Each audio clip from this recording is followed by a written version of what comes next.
Bueno, ya estamos aquí con Agustín Dátelis de La Gran Macro. Gracias por venir, Agustín. No, gracias a vos. Bien, todo bien. Bueno, hay mucha incertidumbre sobre cuál va a ser la relación del gobierno con el Fondo Monetario Internacional. Sabés que el Fondo Monetario sigue expidiéndose sobre muchos países y también sobre la Argentina, y además que Axel Kicillof está en un viaje allí en el fondo. Las declaraciones duras del jefe de gabinete de esta mañana. ¿Cuál es tu posición o tu mirada acerca de cuál es la relación que tiene que tener la Argentina con el fondo en este momento? Sí, mira, yo creo que Argentina debería tener una relación... A ver, Argentina es socio del Fondo Monetario. Sí. Como socio del Fondo Monetario vos tenés una serie de requisitos con los que cumplir. Entre ellos el famoso artículo 4. El artículo 4 implica que sigan las cuentas, digamos, las variables macroeconómicas del país, etcétera, y emiten sus opiniones, sus informes, etcétera. Ahora, permitir esto del artículo 4, que en Argentina hace unos años que no se está permitiendo, sí, es una cuestión que uno tiene que cumplir como socio del Fondo Monetario. Hoy Argentina tiene una posición de socio díscolo, digamos, ¿no? En este sentido. Ahora, digo, permitir esta cuestión de revisión del artículo 4 no genera ningún condicionamiento. O sea, uno... no le va a pedir plata al Fondo Monetario. Cuando vos le pedís plata al Fondo Monetario, ahí llegan los condicionamientos.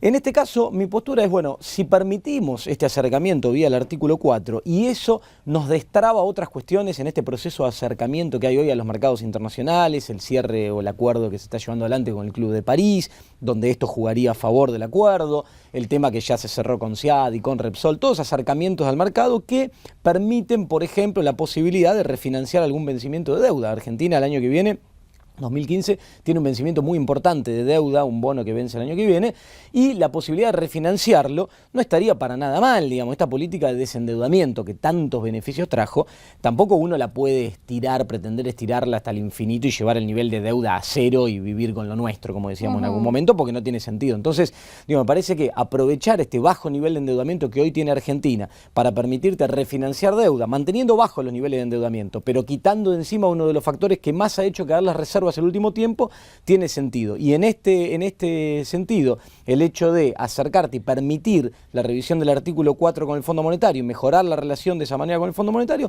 no está mal. En ningún momento yo diría pedirle plata al Fondo Monetario, porque eso implicaría aceptar condicionamientos. Y o sea que es un término medio, es aceptar la auditoría, pero que eso sirva para pedirle plata a quién, o para refinanciar esos Para bonos, refinanciar deuda, por ejemplo, el año que viene hay un vencimiento muy importante. Bueno, ¿por qué Argentina no puede acceder a los mercados internacionales y refinanciar ese vencimiento? Es decir, en vez de pagarlo en efectivo, como venimos haciendo ahora con reservas el último tiempo, que hasta ahora estuvo bárbaro, pero me parece que de acá en adelante ya no tiene sentido. ¿Por qué? Porque la propia dinámica de crecimiento argentina nos llevó a una situación de estrangulamiento externo, de escasez de divisas, porque somos muy dependientes de las importaciones de bienes de capital, etcétera, etcétera. ¿En qué nos beneficio desendeudarnos? En un montón de cuestiones. Mirá, entre otras, por ejemplo, te permitió liberar partidas de gasto público para direccionar hacia otros lados. Por ejemplo, la plata que hoy estás direccionando a educación, la plata que hoy estás direccionando a salud, la plata que hoy estás direccionando a ciencia y tecnología, no tiene nada que ver con lo que estabas direccionando a esos rubros hace un tiempo atrás. Lo mismo los direccionamientos hacia gasto social, que implicaron una mejora en términos de distribución del ingreso y un sostenimiento del consumo que impulsó la demanda y de esa manera el crecimiento. O sea, hoy tenés herramientas de política económica desde lo fiscal que te dan mucho más grados de libertad, mucho más margen de maniobra, porque te quitaste de encima esa carga de la deuda. Antes tenías una carga de intereses de la deuda que se llevaban 7 puntos del PBI. Hoy se llevan ni 2 puntos del PBI. Consecuencia de eso, ¿qué es? Que antes invertías menos de 2 puntos en educación, por ponerte un ejemplo, hoy invertís 7 puntos en educación. Hoy Argentina invierte en educación, después hay otra discusión que es la eficiencia de ese gasto. Claro, porque en cuanto a los gastos que vos estabas diciendo, sacando ciencia y tecnología y sacando asistencia social, digo, educación y salud siguen siendo dos patas en las que la Argentina no está fuerte, a pesar de que se haya incrementado el gasto en esas áreas. Claro, yo creo, digamos, primero no soy un especialista en ninguna de las dos, con lo cual no me voy a meter en cosas técnicas de educación ni de salud, pero yo creo que la primera pata del proceso es esto, es invertir muchos más recursos en eso. Y creo que después lo otro es un proceso lento, digo, ¿no? O sea, hoy se están invirtiendo un montón de recursos que hace unos años atrás no se invertían, por ejemplo, en educación. Ahora, después empezar a modificar la cuestión cualitativa ahí adentro, me parece que son procesos largos. A veces yo en Argentina, y esto lo digo no solo con la educación, en muchos aspectos, me parece que hay como una extrema ansiedad, ¿no? Me parece que a veces se pierde de vista y no se respeta la dinámica que requieren ciertos procesos largos. Cuando uno encara un proceso de desarrollo económico, son procesos largos, son ciclos. A veces dicen, bueno, 10 años en un proceso de desarrollo económico, de industrialización, etcétera, 10 años no es mucho, o sea, haber recuperado... Está bien, pero nosotros en los últimos 10 años empeoramos, no es que la curva fue ascendiente en cuanto a la calidad educativa, por ejemplo, ¿no? A las pruebas internacionales a las que son sometidos los chicos de las escuelas, si bien hay más chicos en la escuela, el nivel educativo y la posibilidad de terminar la escolarización sigue siendo muy baja. Sí, yo ahí, bueno, con temas, de nuevo, te repito, no soy un especialista en eso, pero yo con el tema de las pruebas PISA y eso también tengo mis dudas, digo, me parece que son cuestiones parámetros muy estrictos que se hacen para medir cuestiones y yo tengo mis dudas en la educación. Agustín, volvamos al tema del fondo. Vos decías, bueno, yo ahí tengo esa posición, abrir la posibilidad de que el fondo haga una auditoría con la Argentina, no para pedirle plata al fondo, porque ahí sí ellos tendrían condicionamientos, pero sí para que nos permita tener un plafón de, por ejemplo, refinanciar ese vencimiento de deuda o destrabar créditos bilaterales. Mira, hay países, Alemania, Francia, hay países que tienen posibilidad hoy y estarían interesados en realizar créditos bilaterales con Argentina, para inversión en infraestructura, etcétera, porque les interesa el mercado argentino, es un mercado atractivo, tiene márgenes de rentabilidad atractiva, está montado en un proceso de crecimiento hace un tiempo muy interesante, un mercado interno sólido, los niveles de endeudamiento son muy bajos, con lo cual la posibilidad de no pago de la deuda, como ocurrió en su momento con el default, hoy es muy baja, entonces hay interés. Ahora, hay ciertas normativas, regulaciones internacionales que hacen que si, por ejemplo, no cumplís con el artículo 4, no cerrás el acuerdo con el Club de París y pones un fin a esa deuda que todavía está vigente, bueno, esas cosas condicionan y frenan estos créditos. Si uno arregla eso, estos créditos pueden destrabarse y eso nos generaría un montón de beneficios, digamos. Entonces me parece pero digo, hay resistencia dentro del gobierno, ¿no?, a esta posición. A ver, digo, como en todo por las grupo... declaraciones públicas, ¿no?, que escuchamos, bueno, a ver, un día un funcionario, otro día otro, se sigue atacando al fondo y se sigue hablando... Es que, a ver, acá se confunde un poco, porque, a ver, atacar al fondo en el sentido de criticar al fondo, yo también lo hago, a pesar con esta postura de que te digo que me parece que estaría bueno hoy ese acercamiento que nos serviría a la Argentina, yo también critico al fondo porque me parece que el fondo, aparte, es criticable desde todo punto de vista, digo, la década del 90 demostró que no logró prevenir las crisis, no cumplió su rol de prestamista en última instancia que debería haber cumplido, no logró atacar y frenar la crisis, con sus recomendaciones generó crisis. Hoy me parece que las recomendaciones que el Fondo Monetario está dando, por ejemplo, en los países de la periferia europea que están en crisis, está profundizando la situación y sumiendo a estos países en una crisis más profunda aún, con sus mismas recetas, con su sesgo ideológico neoclásico que sigue manteniendo. Ahora, de todas maneras, con la recomendación de hoy o de ayer, sobre la Argentina, sobre la insistencia de que debemos resolver el tema de la inflación, por ejemplo, le están pegando, porque evidentemente es un gran problema. Que hay que resolver el tema de la inflación, no hace falta hacer el Fondo Monetario, cualquiera dice, en Argentina tenemos una inflación alta, hay que resolverlo. Desde mi punto de vista, hoy se está encarando el tema de la inflación y de una manera que me parece interesante, porque tiene un abordaje desde varios aspectos. Yo hace rato que digo, la inflación en Argentina es un fenómeno multicausal, o sea, no responde a un único factor. Hay algunos economistas de corte más ortodoxo que tienen la visión de que la inflación en Argentina es porque el gobierno gasta mucho, hay mucho gasto público, que ese gasto se financia con emisión monetaria y que esa es la única causa de la inflación. Entonces, ¿cuál es la receta que ellos proponen? Recortar el gasto público, frenar el ritmo de emisión monetaria y de esa manera frenar la inflación. Ahora, eso tendría un efecto contractivo en la economía. Entonces, queremos reducir un poco el nivel de inflación enfriando la economía, perdiendo empleo, quitando planes sociales, porque el grueso del gasto público es seguridad social, etcétera. Entonces, me parece que no. Hoy el abordaje que se está dando, ¿cuál es? El frente fiscal no se ignora, porque hay un tema acá que es importante, que es el tema de los subsidios, viene teniendo un crecimiento exponencial el último año, por eso se empezaron a revisar ahora. Se redireccionan partidas igual, mejorando la distribución del ingreso hacia lo que se va a recortar y se va a ahorrar por subsidios, hacia asignación universal por hijo, progresar, etcétera, etcétera.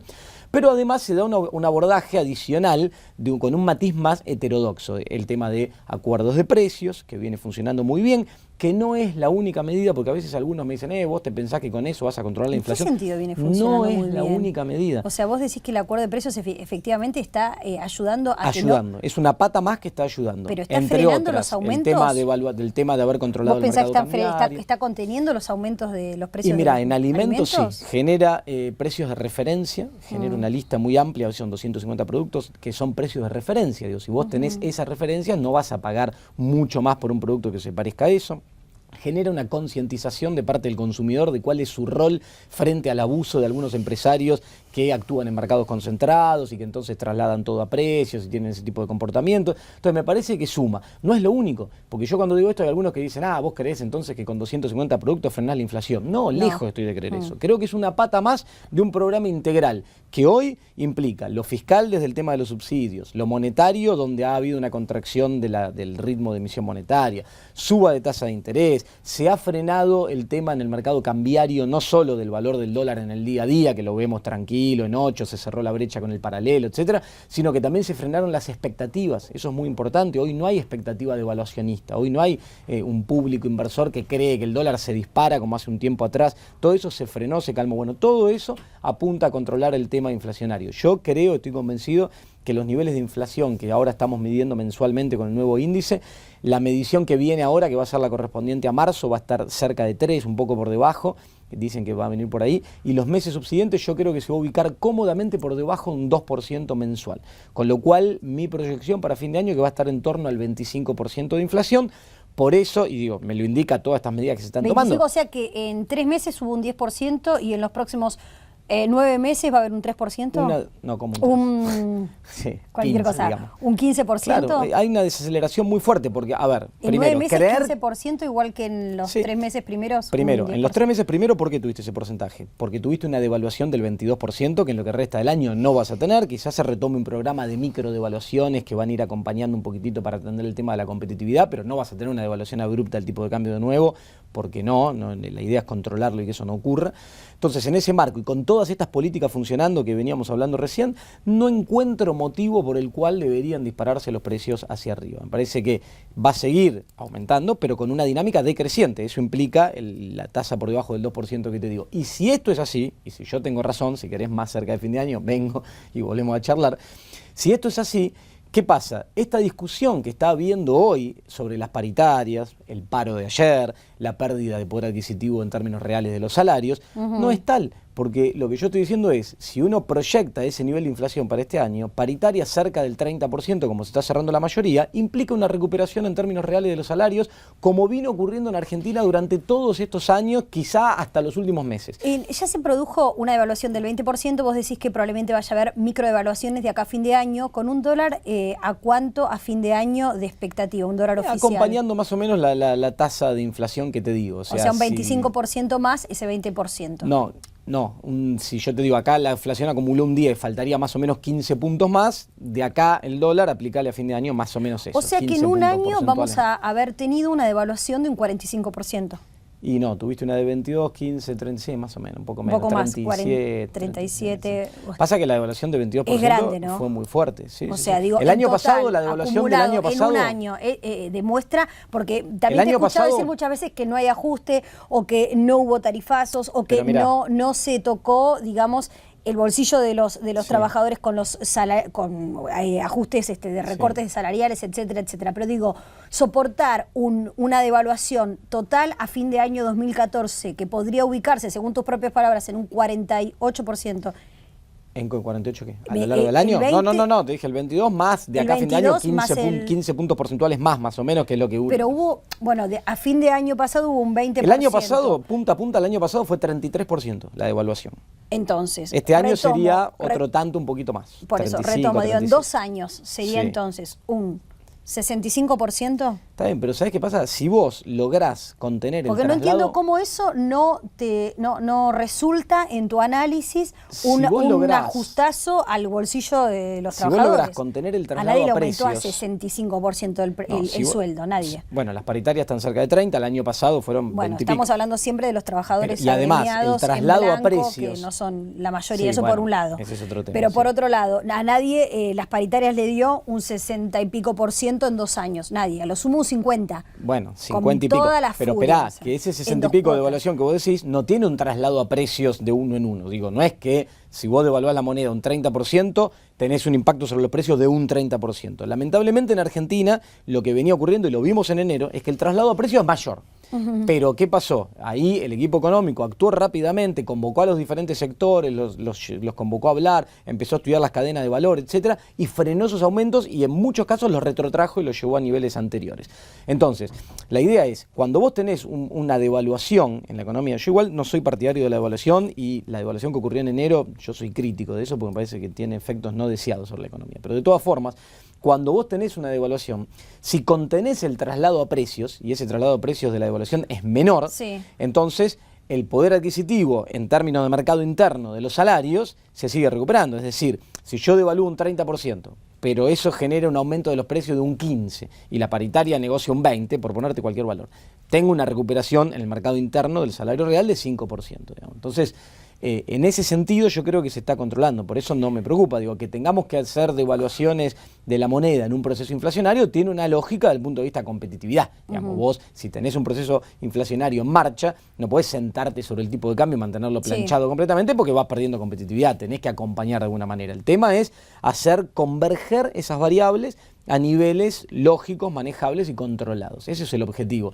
sin reducirlo drásticamente. Si yo quisiera no tener inflación y no quisiera tener devaluación del tipo de cambio, me voy a la década del 90. La paz de los cementerios era eso, porque no tenía devaluación, no tenía inflación, pero no tenía crecimiento, no tenía empleo, no tenía nada. Entonces...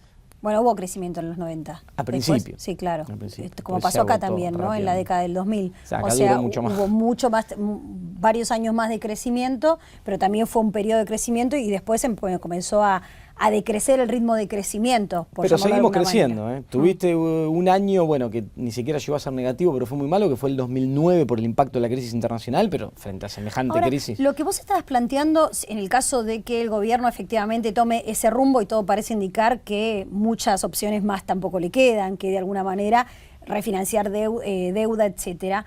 Digo, el gobierno se iría del poder después de esta década volviendo a dejar al país con deuda.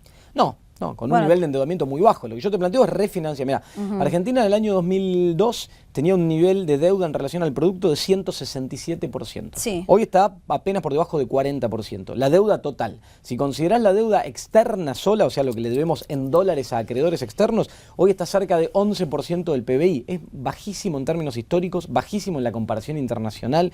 O sea, es un muy buen indicador. Lo que yo digo es, si vos tenés vencimiento de deuda en dólares y refinanciás esa deuda, la relación entre deuda y producto la mantenés. Entonces, digo, no implica salir a endeudarte, no digo vayamos a los mercados a salir a endeudarnos, tomar deuda para financiar gasto corriente como se hacía, por ejemplo, hacia fines de la década del 90. No, digo, manteniendo los niveles de desendeudamiento bajos, podés refinanciar, en vez de pagar en efectivo con reservas, que hoy necesitas las reservas para otras cosas, para atender la restricción de divisas que estás teniendo, para invertir en hidrocarburos, por ejemplo, y en infraestructura, lo que sea, y mantener los niveles bajos. Entonces, vos de esa manera mantendrías bajos los niveles, no dejarías al país endeudado, para nada. Al contrario, digo, si lo dejás con estos niveles que tenemos hoy, si los niveles de deuda, de endeudamiento, fueran lo mismo que tenemos hoy, el año que viene, al finalizar el ciclo del gobierno, creo que es histórico para Argentina dejar una economía tan desendeudada como en este caso. ¿Por qué hay tanta conflictividad social?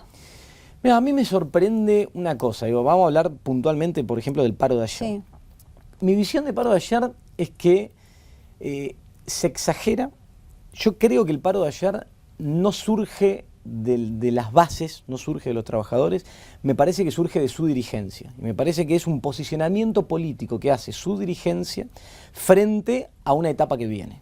¿Sí? No, o sea, ¿no crees que hay un descontento en la clase trabajadora por todos estos síntomas que estuvo viviendo en la economía argentina y el laburante? O sea, todos los aumentos, tarifas. La clase trabajadora tiene memoria. Sí, digamos, y no pierde la memoria, y me parece que se entiende cuando uno mira todo el ciclo de estos 10 años. No, pero decir, digamos, ¿sabés? ¿Te acordás cuando estábamos mal? Bueno, no, entonces... Bueno, pero pará, vos estás de una manera, hoy tenés que entender que estás de una manera completamente diferente. Siempre vamos a estar mejor que en el 2001. También es entendible que los reclamos nunca cesen, porque uno siempre quiere estar mejor. Digamos, claro. Vos estás de una manera y querés estar mejor, y tenés así una cosa y querés la otra. ¿No? Es así. Entonces digo, entiendo perfectamente, digamos, el reclamo y es válido. Ahora, el movimiento de ayer, el paro de ayer, me parece, cuando uno mira los datos, me parece exagerado desde ese punto de vista, y por eso le doy este condimento más político partidario, digamos. ¿Por qué? Vos mirás, por ejemplo, el salario real, la evolución del salario real. Mirá, tomo un dato numérico, que justo en un programa en el que estuve y compartí con vos también hace poquito, 2 días, sí, estaba Facundo Moyano invitado y yo tuve un debate, un cruce con él, y en un momento mostró un gráfico y me dijo, mira, la pérdida en términos reales de los salarios el año pasado fue de 0,4%.